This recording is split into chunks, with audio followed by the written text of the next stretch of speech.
Hello everyone, it is me, it is I. Hi, my name is Wendy Ivy Martinez, I am a geek, and today we're going to talk about some popular Booktok books that are actually worth the hype.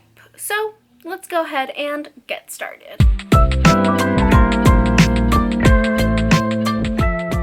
This is going to be in no particular order. It's not from like best to worst or anything like that, although I am going to start with my personal favorite, number one, but other than that, it's not, there's no order into which these are, but these are 15 Booktok books that are worth the hype. So starting with number one, the first book that I have to mention is going to be probably the most popular book on Booktok and Booktube right now, and that is Fourth Wing by Rebecca Yarros. I mean, if you have been anywhere on Booktube or Booktok, you are going to have heard about this book. Like, there's no missing it at all, okay? Fourth Wing has taken the whole world by storm. It has done so well. This is a new adult fantasy romance series which revolves around our main character, Violet Sorrengail, as she grows up to be inscripted into the scribes, but after her father passes away is forced into the Dragon Riders War College because her mom makes her, and her mom is the general. And Violet Sorrengail is very unique. She's very different from normal cadets because she has a disability. You should say that her bones are a little bit more brittle than other people, so of course everybody underestimates her. And as she goes into this war college, her sister warns her about a particular student named Xaden Ryerson, who is pretty much his mother's arch nemesis, or his father was her arch nemesis, and she basically killed his dad. So her sister warns her, hey, stay away from him because he's gonna want to off you. And as soon as she steps foot into the war college, the first person that she comes face to face with happens to be Xaden himself. And we follow the course of the year as they go through all these trials and tribulations and obtain or not obtain their dragons, and are basically thrown into a greater conspiracy. This book was nonstop action, fast-paced. Like, the pacing never slowed down.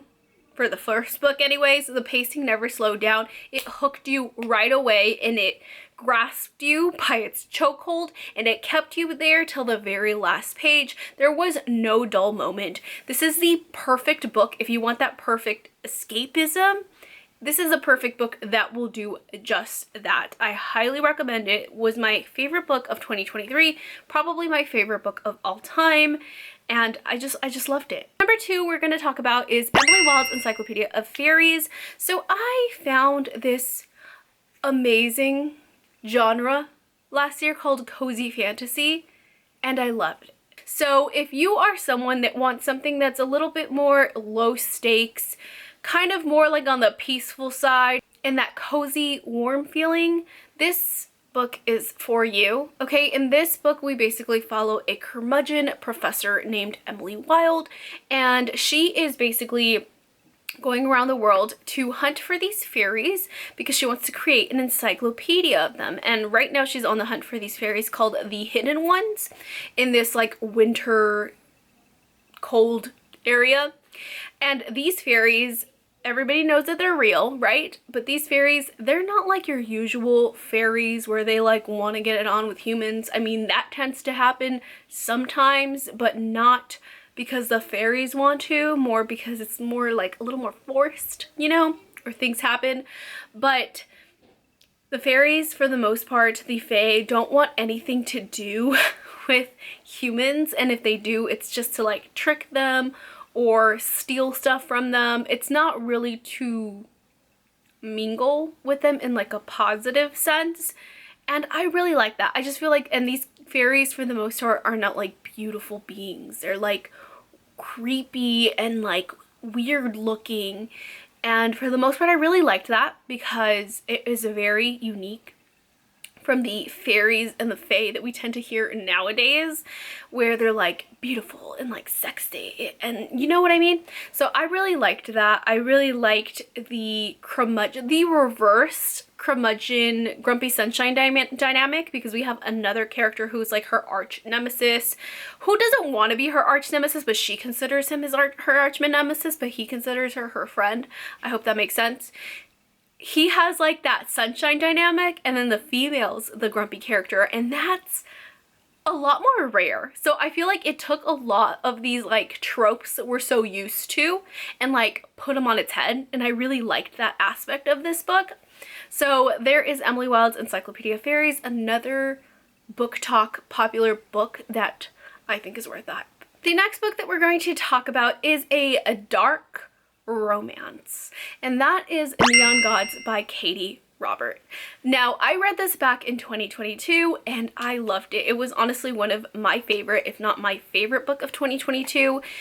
It took the Hades and Persephone myth and retold it in a new way that was so, like, they took out the fantasy, they took out the fact that they were gods, and they made it more modern and realistic, but it was still so captivating and just amazing.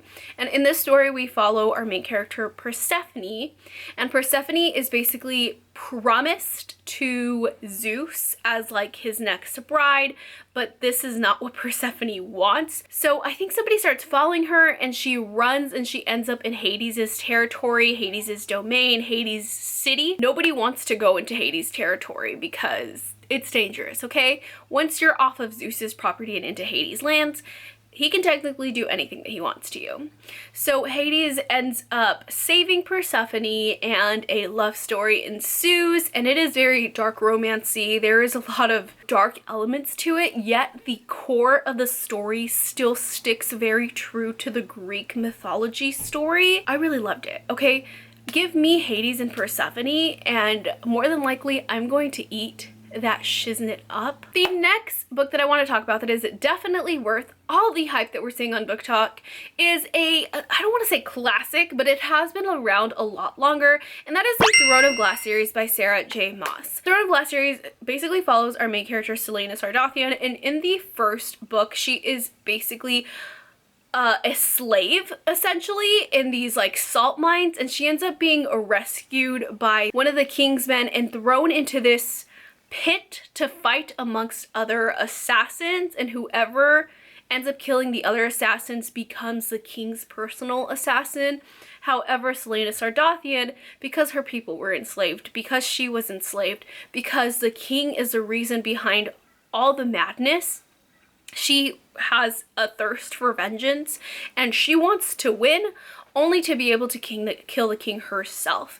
And this book was so good. Again, another book that was just so fast paced. There was not a single dull moment, not one, okay? I like this one because this is more fantasy. It does contain romance elements to it. However, throughout the course of the series, you see less romance and more of a focus on the action and the adventure and the war and the story and the plot than the actual romance. And I like that. I enjoy, don't get me wrong, like I enjoy the romance in a fantasy romance, but I need the plot. I need the plot in order to really continue to like grasp me. And Sarah J. Maas does just that. If you like love triangles, if you like slow burn romance, if you like enemies to lovers, if you like badass female MCs, you will get that with the Throne of Glass series. Selena Sardathian is probably my favorite MC of all time. Like hands down, I love Selena Sardathian. She is witty, she is smart, she is strong, she is mentally strong, physically and mentally. And her banter, the things that she says is just, like, she's perfect, okay? She is perfect. She can do no wrong. I love that series. The next series that I am seeing all over Booktok is yet another dark romance romantasy series. It is A Touch of Darkness by Scarlett St. Clair.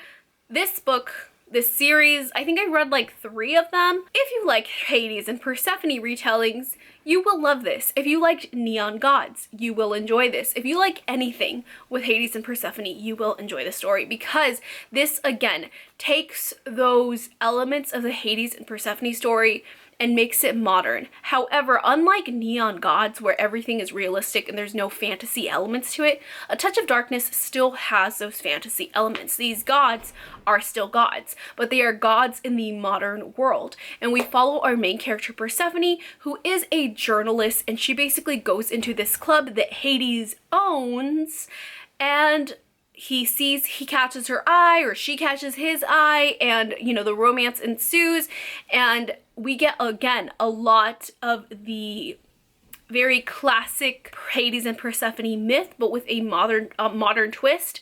It very much resembles the Lore Olympus series. That's what it reminds me a lot of, but make it more adult and less YA. That's what you get with A Touch of Darkness. I really enjoyed Persephone in the first book. However, as the series progresses, I feel like Persephone starts to get a little bit whiny. I'm not gonna lie, but like, if you can look past that, the series itself is really good. Hades as a character, I love him. I love him. I love him in this series. Persephone has her moments where she can get on your nerves, but the plot, the romance, Hades, it's good. It's so good, okay? And I feel like it has just enough spice, not too much. I feel like it's a good balance of spice and romance, and it still contains that plot. This one does lean a little bit more towards the romance. Obviously, it's a Hades and Persephone retelling. It's going to focus on the romance, but you still get that plot that's there. Next book that we're going to be talking about is Satan's Affair by H.D. Carlton. This is another book that has blown the world by storm. Ever since Haunting Adeline, everybody talks about Haunting Adeline. Me personally, I did not like Haunting Adeline, but I did eat this one up so much. I loved this book, okay? In this story, we follow our main character, Sibby, and Sibby basically goes around with a traveling haunted house, and she lives within its walls, and she grew up in a really effed up home, okay? She grew up with a cult, basically, her father being the leader of the cult. So she grew up really messed up. And so now that she's traveling with this haunted house, she says that she can sense demons, meaning like people that have a lot of evil within them. And what she does, she hums this tune, and she basically has henchmen that work for her, and they go after these people after she hums that tune. They're like, okay, that's how they're marked. And she offs them, okay? She unalives them. Her and her henchmen unalive them, and after she unalives them, that gets her off, and it's a romance, okay, with like, this is like reversed harem dark romance.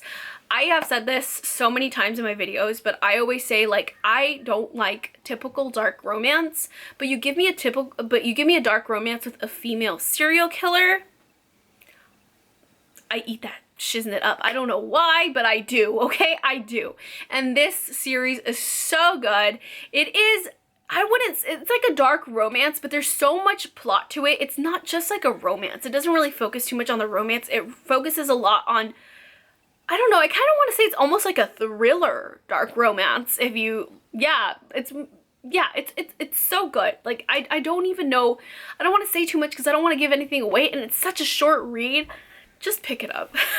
Just pick it up. I do have to say, because it is a dark romance and there are a lot of dark elements, please check up trigger warnings for this book. Alright, so the next popular Booktok book that I think is definitely worth the hype is Too Late by Colleen Hoover. Now, I read this book years and years ago, like before it was even officially like mass market published. She had originally put it as like a Wattpad story, and I read it and I was obsessed. In the story, we follow our main character. Her name is Sloane, and she is basically in a relationship with, I don't know if his name's Asa or Asa, A-S-A, Asa, Asia, Asa, I'm gonna say Asa.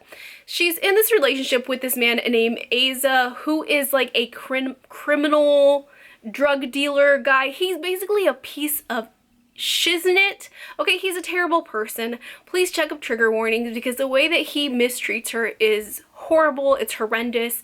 It's just horrible, okay? This man is a piece of S-P-O-S, if there is one. And then we follow Carter, who is a cop, a police, somebody that's there to basically try and stop Aza, but then he meets Sloane and then a romance ensues between them. However, obviously it's very forbidden because Aza is very protective of Sloane, and if he finds out that she is seeing another man behind his back, you best believe that there is going to be morbid consequences. And this book is so good. This is a dark romance for sure. Please check trigger warnings, but this book is so good. When I read this book for the first time, I was in a very, very toxic and abusive relationship. So this book really kind of was like the first light at the end of the tunnel for me. This book honestly helped me be like, oh, there's hope. Oh, I can actually get out of this. You know, it was like I read it at the time that I read it when I needed it, and it just did so much for me, and I'm grateful for it. So even though it's a dark romance and it does involve, you know, DA and SA, it's still like it hit me where it needed to when I was going through the things that I was. The next book that I'm going to talk about is another book that's pretty old, I want to say. However, I noticed it popping up more and more on Booktok, and this is actually a YA that I read back in my YA days, and it is The Selection by Kira Cass. This book is so good because it has that like reality TV bachelor feel, so if you're into that, you would probably really like this series. In this series, we follow a group of 35 women, with our main focus being on our main character, America. And America basically gets forced into winning the heart for the prince, even though she doesn't want it, because she is secretly in love with a boy that is, I think, one class below her, named Aspen.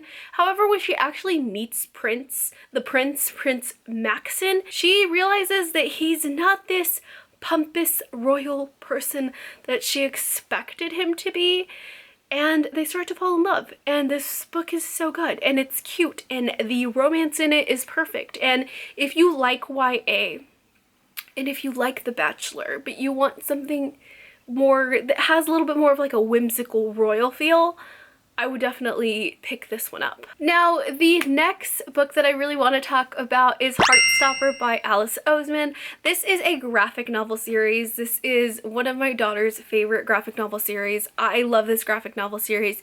And in this series, we follow two main characters, Nick and Charlie, and we follow their romance as they become friends, and then Charlie doesn't know if Nick is straight or not, but then they eventually start to fall in love, and it's so cute. It's so adorable. It's very like cozy. It gives you those cozy feels, yet it deals with real topics like questioning your sexuality and not knowing what sexuality you fall into, and I like that we are able to see that. Nick goes through those emotions of like questioning his sexuality, but it does so in such a great way, and I feel like it's something that especially like a younger audience could very much connect to, especially if they do have those feelings. Literally, it's perfection. Like, I don't know what else to say about it. We have one that is often talked about on Booktok, but it is more of a controversial one, and that is Punk 57 by Penelope Douglas. Now, I do understand why some people have an issue with this one. It does take place in a high school, but these our main characters are 18, so they are technically adults, if that makes any sense. So yes, it's a high school, but they are adults. I hope that makes sense. And this is a dark romance in which we follow two characters that grew up being like pen pals, and these pen pals came from two different schools, and they gave each other pen pals of the same gender, thinking that it's the same gender, but they were actually the opposite gender. And even though a lot of pretty much every other kid stopped sending letters to their pen pal over time. They continued into adulthood to continue to send letters, but then one of them falls off the face of the earth and the other one is left wondering, like, I wonder how that person is doing. And then they accidentally meet each other, not really knowing that each other is the other person. And it's a enemies to lovers, slow burn romance. It has a lot of dark romance elements to it, but for some reason, everything worked in this book. I don't know what it was. Like, yes, the main male character is a little bit on the toxic side, but there was just something about their love story that I just really enjoyed and I ate up and devoured. I don't know what it was, but it just drew me in and it hooked me and I was obsessed. Like, I don't know. It was so good. This was a 5-star for me. It was one of the top books of 2022 for me. Back then I didn't have a channel, so I couldn't post about like my favorite books, but this was definitely one of them if I had to say so. It was like Neon Gods and it was one of my top 5 for sure in 2022. This book was fantastic. The next book that we're going to talk about is another Colleen Hoover book, and that is Reminders of Him by Colleen Hoover. I know that Colleen Hoover tends to be a little bit of a controversial author, but a lot of her books do get so much hype, including this one. This is one of the ones that does get a lot of hype as well, and with good reason. This one with good reason, okay? I love this one. I had a Colleen Hoover book that was on my worst books of the year last year, but this one was fantastic. In this book, we follow our main character, Kenna, and Kenna has just gotten out of jail, and when she was in jail, she was actually pregnant. She gave birth in jail, and the child, her daughter, ends up going to the father of her child's parents. Like, they take care of her because the father of the child is deceased, and she loses custody right away because, you know, she's in jail and she did something horrible, and I don't want to give that away because we actually don't know. We get little bits and pieces over the course of the story about why she's in jail and why she got her daughter taken away. So when she gets out, she is desperate to restart her life, to find a good job, and to be able to see her daughter again. But when she shows up on their doorstep, they're like, we want nothing to do with you. We don't want you to see your daughter. None of that. But Kenna is not giving up. She really wants her daughter to be a part of her life. So she is trying everything to make sure that she can see her daughter. And over the course of the story, we meet Ledger, and Ledger is actually a very good family friend to the people that are watching the child, the daughter, and he's very close to the daughter as well.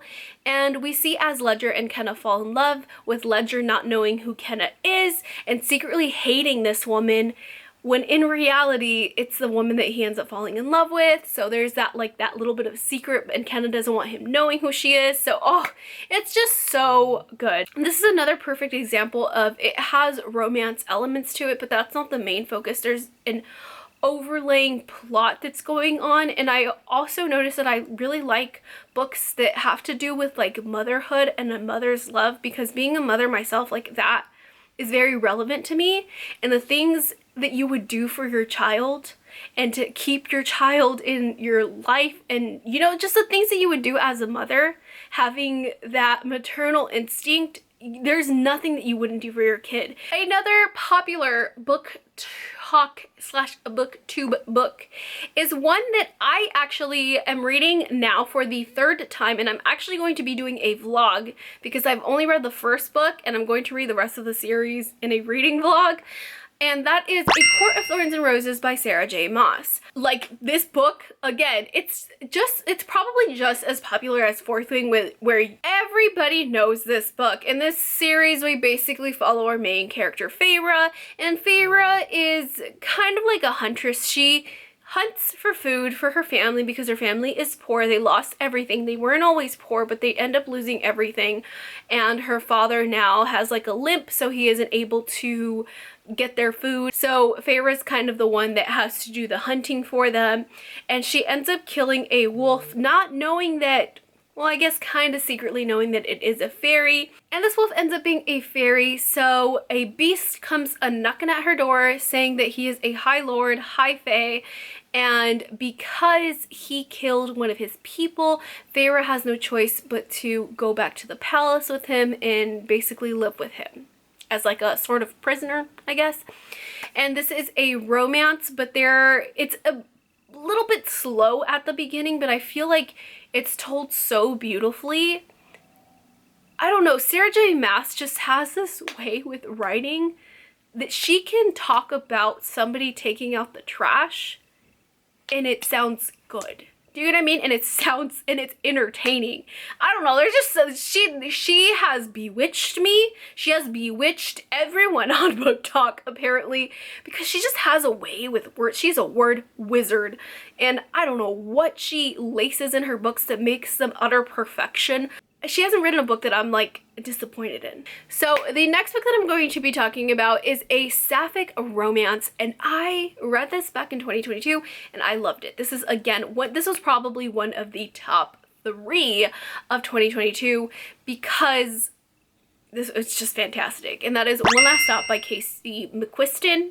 So in this story, we basically follow our main character. Her name is August, and she has recently moved to New York City, and she doesn't believe in love. She doesn't believe in magic, and she is working at this diner, and she's just pretty much trying to like get by, okay? And then one day she goes to the subway and she meets this amazing woman named Jane, and she absolutely falls in love with her. But she notices something is a little bit off about Jane.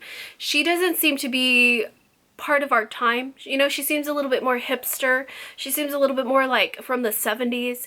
And she's like, okay, she must just be a hipster. But no, Jane is actually from the 70s.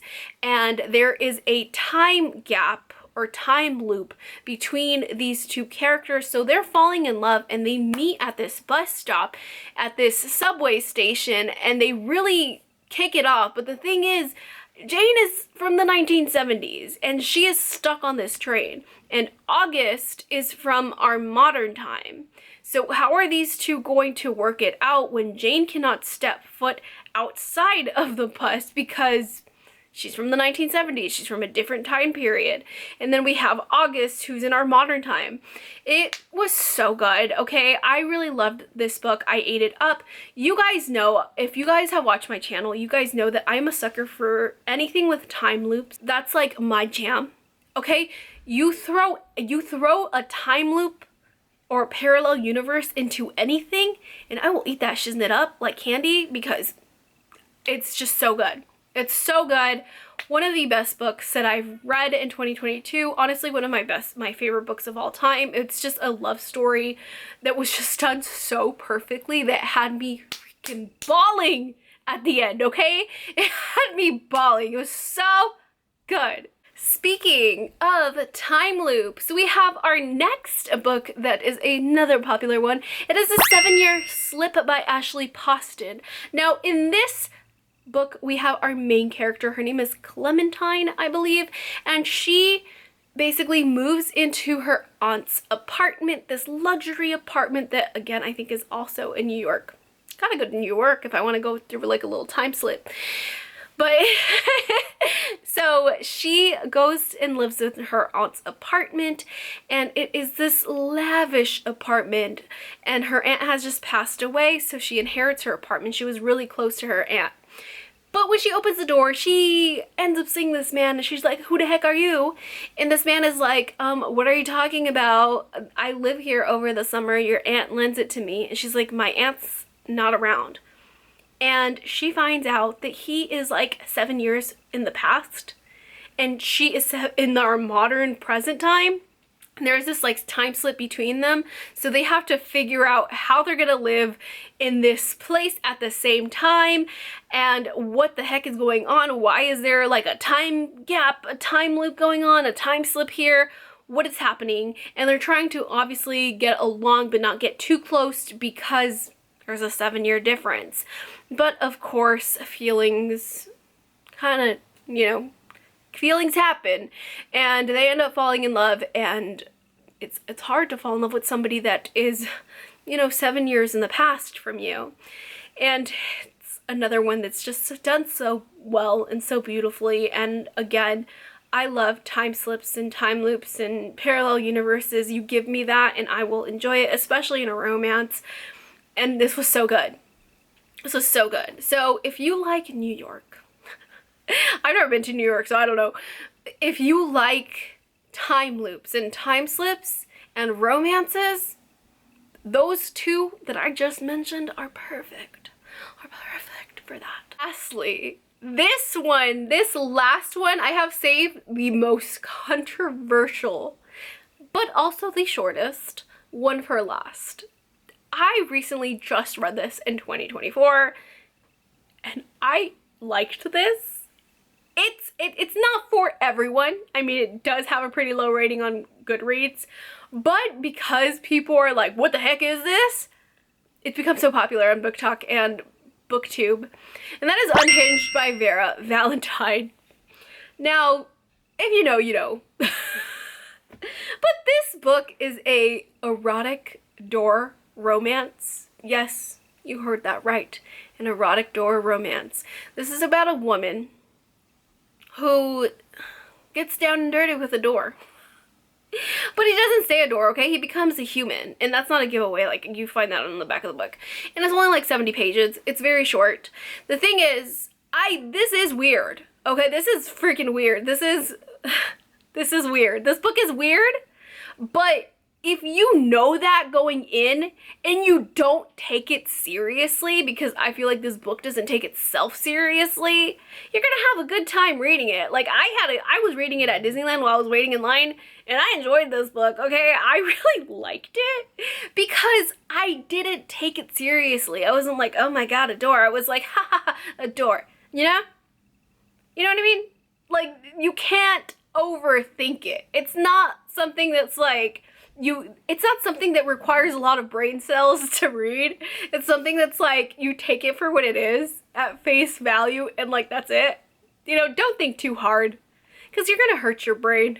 It's just don't. Just, if you're there to have a fun time and read something weird and wacky that doesn't take itself seriously, but still is oddly entertaining, read this, you know. But if you want to think about things and you think very hard about books and you can't hold that back, probably don't do this one. But if you want something that's not serious and something that's just a fun and fast read, read it. I liked it. I liked it. I gave it 4 stars. Anyways, you guys, that is it. Those are all the popular Booktok books that I highly recommend. Obviously, there is a lot more than this, but I just wanted to give you my top 15, I guess. Anyways, you guys, thank you guys so much for watching. I hope you guys enjoyed this video as much as I enjoyed making it. If you haven't yet, please hit that subscribe button, turn on that notification bell to be notified when I post. I post twice a week. I will also list down my Goodreads and my Booktok, as well as my Amazon wish list. Please add me on Goodreads if you would like, because I love having friends on Goodreads so we can just see what each other is reading.